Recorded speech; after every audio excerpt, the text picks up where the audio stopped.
Everyone, it's Emily Fox. Today's video is going to be all about the books that I finished during the month, so my June wrap up. I had a good reading month in the sense that it was very productive. I did a lot of decluttering, a lot of DNF books that I did not finish, will not finish, but I also found a couple that I actually really enjoyed finally, so let's get to it. To be honest, I didn't even remember which books I started the month with. I feel like the month was so long, but I started the month strong because I did my read it or unhaul it. I vlogged it if you want to see it like every month. So basically I pick from this giant jar one of the like 500 books that are unread on my bookcases, and I have to read them or unhaul them. So we went through 5 books officially. The first one was The Fold. This one started strong. Adult sci-fi. This is part of a series. Technically it's book 2, but you can read it as a standalone, luckily for me. And I feel like it started really strong. You have a premise that's interesting. Think someone that is really smart, which is not my favorite, but has a really, really good memory that ends up going and kind of spying, but not really, on this team that seemed to have made this discovery, The Fold. And I don't think this is considered a spoiler because I feel like it's really obvious really quickly. Like, there's this portal. They seem to have found a way to do things differently. And like I said, it started good, and then it becomes like a bad sci-fi movie, but like sometimes they're good, but not this one. And I had an issue with the female character, the way she changed throughout the book. And yeah, it started strong, finish very mediocre, and I feel the need to run it down to a 2. And I thought I was going to give it 4 up to like the midpoint. So yeah, kind of a disappointment for me. So I expected better. I wanted better, but it is what it is. The other book that I finished during that challenge was Gravity, which this had been on my shelf for a little while. I picked it up whenever I was on a big phase of adult sci-fi. They're like First Contact with Aliens or like diseases. I had a phase, and this had been on my shelf ever since. Finally picked it up because of the jar, and I enjoyed it. I think this was made into a movie. I'm pretty sure my cover is from the movie. I haven't watched it, but you have this team of astronauts that go on a mission on the space station, and there's this disease thing that it seems to be killing everyone off. And then you follow this main female character who leaves her husband slash ex-husband, kind of vague there. They're supposed to be divorcing, and she goes on that mission and obviously is on Earth freaking out. And I enjoyed the whole book overall. I do think this is also like not bad sci-fi movie, but like low budget sci-fi movie, but in a good way compared to the other one, you know? So this one was very, very readable, and I enjoyed myself. Yeah, good ending. It wasn't too heavy on the romance, and I understand why they made this into a movie. I feel like this definitely screamed movie, but again, not in a bad way. So not an all-time favorite, but I'm glad that I picked this up from the jar because again, I wouldn't have anytime soon, and it was good. The next one, not so good, not so good. I picked up Prey by Michael Crichton. This is my fourth novel by him, and so far things had gone really well. I was excited to pick this one up, and I was shocked. I put it down fairly quickly. I don't even remember where. I put it down fairly quickly because I kept having like an off feeling. You know when like you feel like this is the author's opinion, not the characters. It kept coming up over and over again, and this hadn't been a vibe I had gotten from him. Since then, in the comment section of the vlog, a lot of you told me that, yeah, actually, as he got older, it became a lot more like misogynistic and racist. And this is definitely the vibes I was getting from it. So I decided pretty early on to just put it down if I'm not enjoying it. Plus, the story wasn't starting really good. In theory, again, it sounded good because it's like micro robots.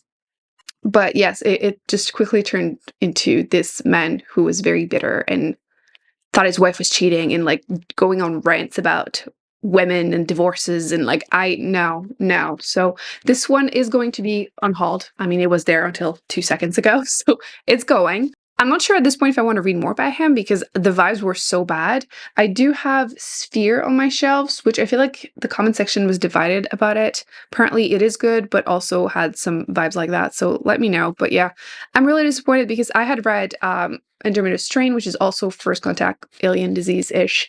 And it was good, very dry, but really good.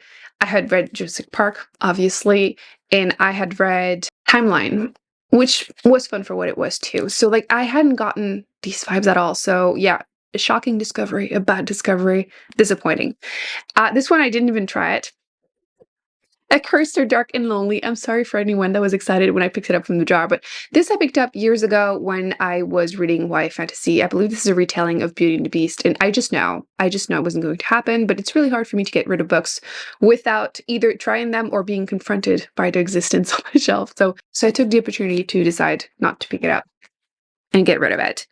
And the last one from that vlog was this one. I read a nonfiction during a vlog. Listen, that was not easy. I contain multitudes, the microbes within us, in a grander view of life. I use this to kill a giant wasp, and I have yet to clean up. I don't know why it's gross, so I should. Long story short, this was a great audiobook.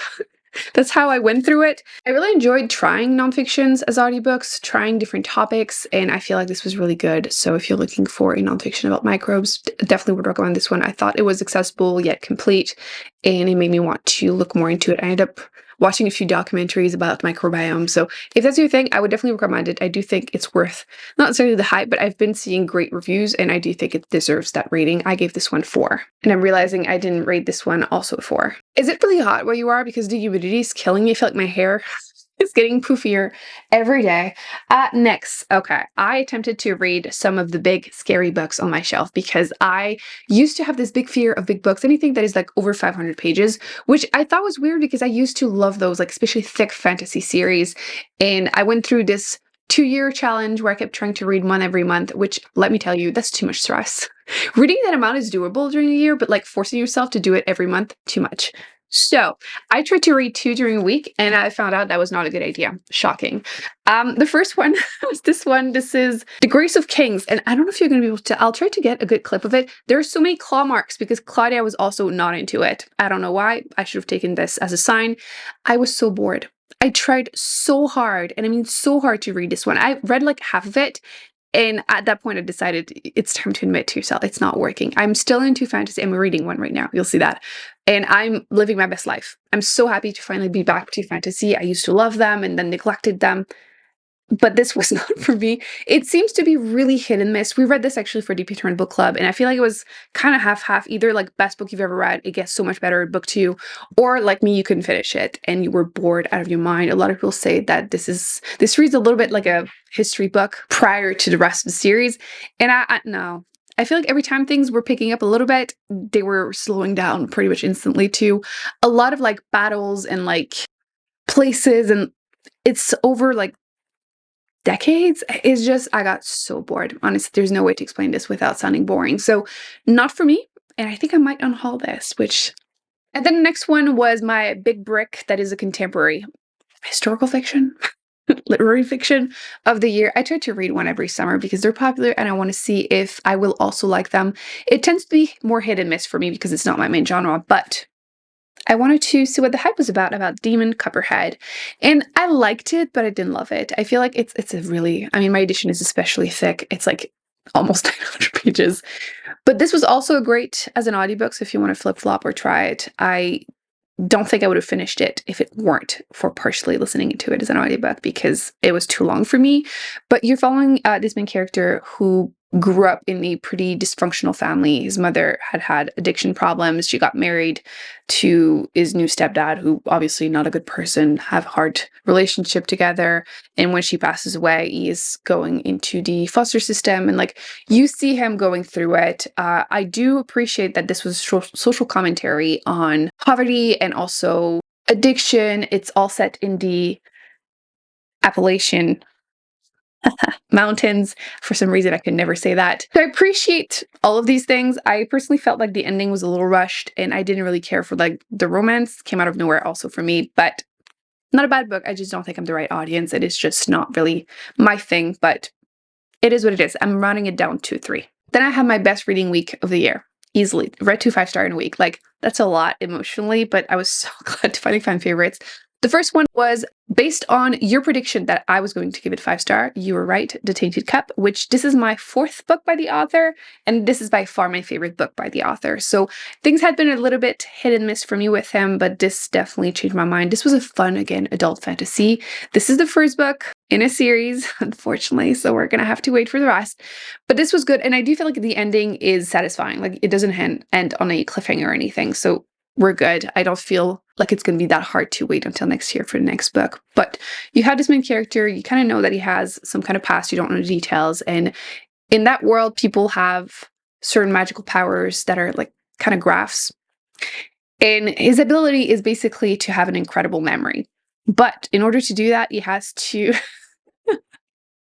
associate those memories to certain scents. So they're called glass sniffers.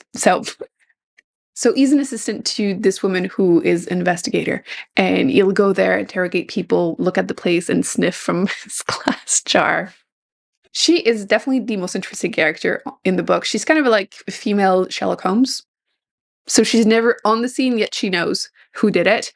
And I like the world building. There seem to be quite a bit of political intrigue that's going to happen in the rest of the series.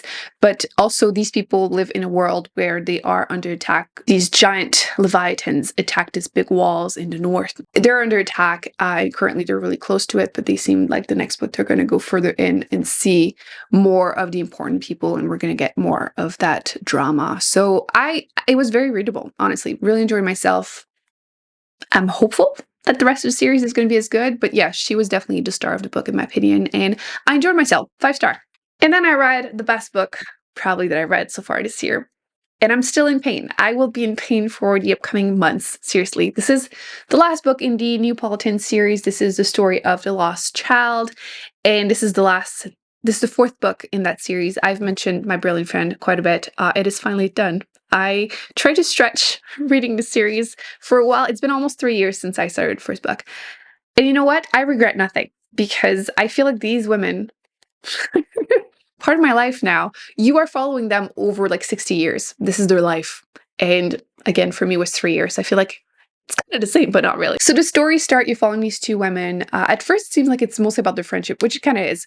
You are starting the book, actually, one of them, they're in their 60s, and she found out that the other one kind of disappeared. So she decides to write their whole life story, their whole friendship, and you follow them then as they're like 5.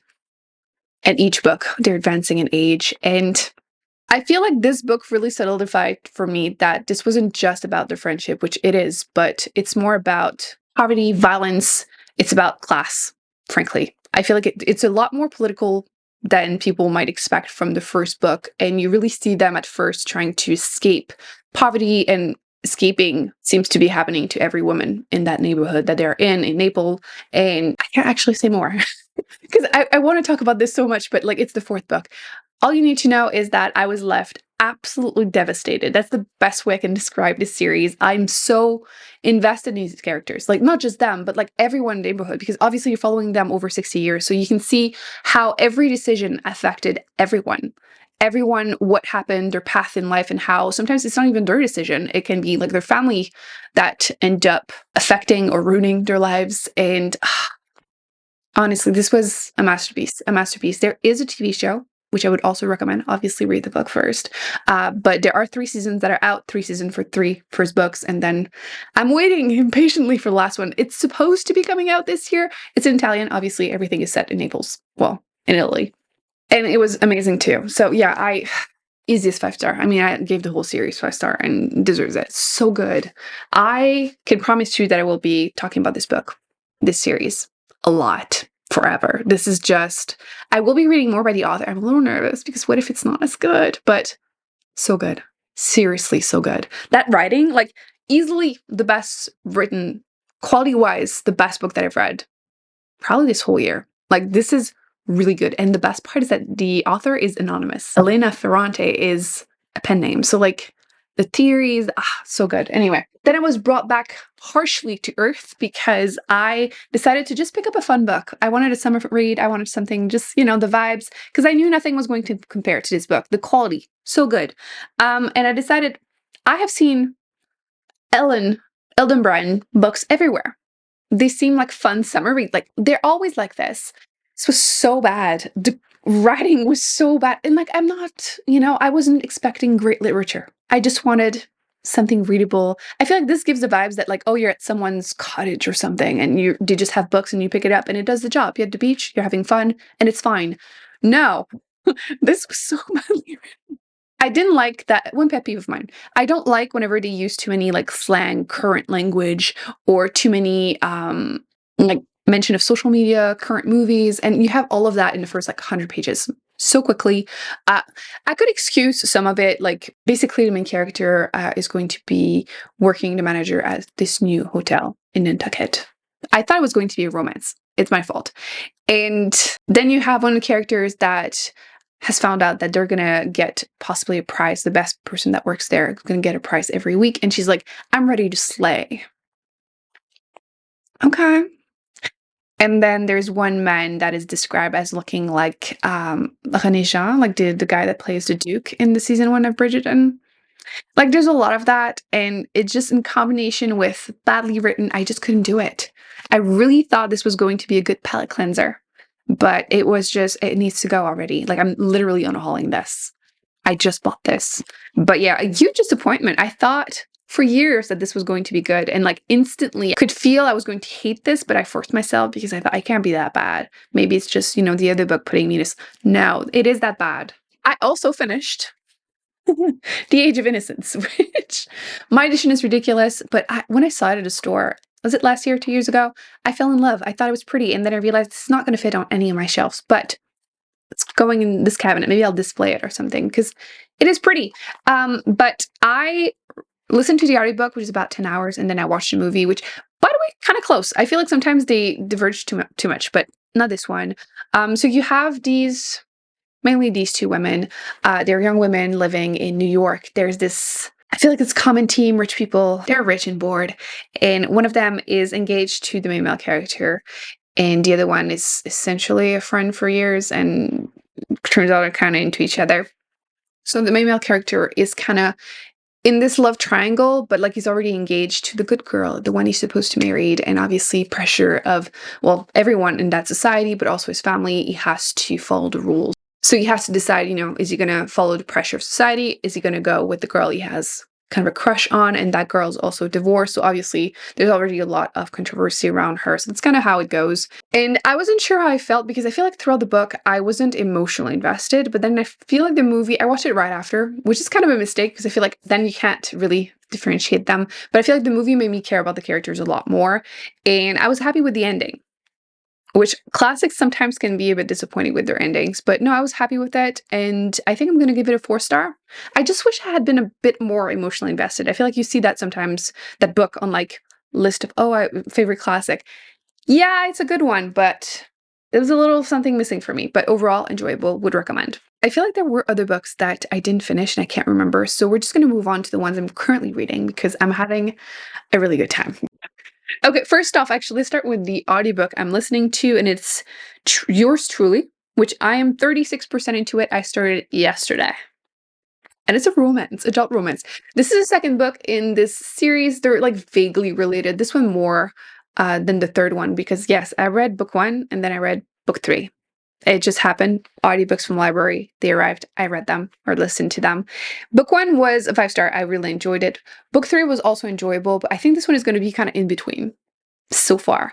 So the main female character is a friend of the other woman in book 1. I really love that romance. I feel like the author is good at writing main male characters, like love interest. I feel like sometimes either you don't see their point of view, so it can be a bit so-so, or when you see them, they don't feel like complex human beings. And I feel like she's really good at creating all of the characters are complex. Like they have their flaws, but eventually you can really root for them. This one, the romance, I feel like is going kind of fast, but I'm into it. I'm into it. 36% into it, and I'm like, this is at least a 4-star so far. I feel like she's good also at making you laugh. I'm just listening to it, giggling to myself, so that's a really good thing. Again, not my main genre, romance in general, but I think she's a good author. And now, I was saying how I am back to fantasy. This is technically our Patreon book club pick for July, but I started it because I was having such a rough time. And I didn't want to become the girl in a reading slump because she read the best book of her life. So I decided to pick this one up right away, and it's going quick. It's going quick. I am at chapter 34. Can you see all the post-its? I'm living my best life. I was joking around a little bit in my last vlog when I mentioned that I had started this, and it was giving me a little bit YA vibes because I feel like you see that often with like female authors that are going to be labeled as YA authors, even though they write adult books. Like, I saw that with The Puppy War, which, like, that book is an adult book. And I did say that this one could be labeled as YA in the same way that female authors could, just because it's so readable. The main characters are like 17, 18, so like a little bit, but mostly because it's extremely readable. I'm enjoying myself. It is a fantasy series. It's completed, so I can binge read it. And right now I'm leaning towards actually doing that. I'm liking the world building. Long story short, the main male character has magic, but he doesn't seem to be able to actually use his powers. And he is sent on a mission. I'm going to keep this vague because you don't want to know anything, trust me. And yes, the magic system seems interesting. Not everyone has exactly the same powers. I'm enjoying the friendships so far. And once again, there is a wall in the north. Maybe that's why I was confused and not sure about the Tainted Cup if it was in the north, because so many books are like this. But there's possibly a breach in the wall and people attacking, blah, blah, blah. They're coming and he's the one to save them. It feels very classic fantasy, you know, the chosen. And I'm okay with it. I feel sometimes it's like, oh, it feels overdone. Not this one. I'm enjoying it, clearly. So, yes, I can confirm once I'm done. But so far, I'm leaning towards this is going to be a favorite, which this is the same author actually that wrote The Will of the Many, which was my first 5-star of the year. So I was very optimistic about this one. I have heard Booktube is not as good. Is it true? Because I want to buy it like now before finishing it. Again, a good sign. So as you can see, I have been living my best life so far. I mean, if we forget about this. If you like her, I'm really happy for you. But for me, this was just so bad. Like, I never pick up a book hoping I'm going to hate it. So, well, there have been one or two exceptions. But generally speaking, like, you don't want to spend 10 plus hours of your life doing something you hate. But it doesn't matter. Right now, I'm enjoying myself. It's all good. I feel like I had overall a really good reading month. And I feel like it's going to continue in July. July, I'm probably going to be posting almost a video every 2 days. I have so many videos I'm trying to catch up to. So keep an eye out. One of the things I'm going to be doing is reorganizing my bookshelves all over again because I ordered more bookshelves. Because IKEA Billy bookcases, which is what I have, I sometimes get the questions. It's the classic. Everyone has them. Everyone loves them for a good reason. They're affordable and they're just good. But I feel like they're missing a shelf. Like, I need one more shelf. And I feel like the awkward height space is going to be gone if I just shove one more shelf. Do I have enough books to fill them all? No, but I don't want to. I don't want to. And I'm finally back to also wanting to buy books. I did one book haul in like 6 months, and I feel like it ends in July. That's a different story. So we're going to reorganize, decorate a little bit. I have so many fun videos coming up, so definitely keep an eye out. And I would love to know, what are the best books you've read during the month of June? Are you in a reading slump? Are you over it? I feel like I escaped mine. I was so close to going back into one, but no, we're going, we're doing really well right now. That's it. Thumbs up, subscribe. I will be putting more videos on the screen that I recommend you check out, including I did a big recommendation video where out of the 800 books that I've read on Booktube, these are the ones I would recommend, one per genre. That was harsh. That was tough. But I think it's a good one, and I have one coming up with the opposite, so the #1 worst book out of 800. So definitely subscribe to not miss that out, and I will see you then. Bye.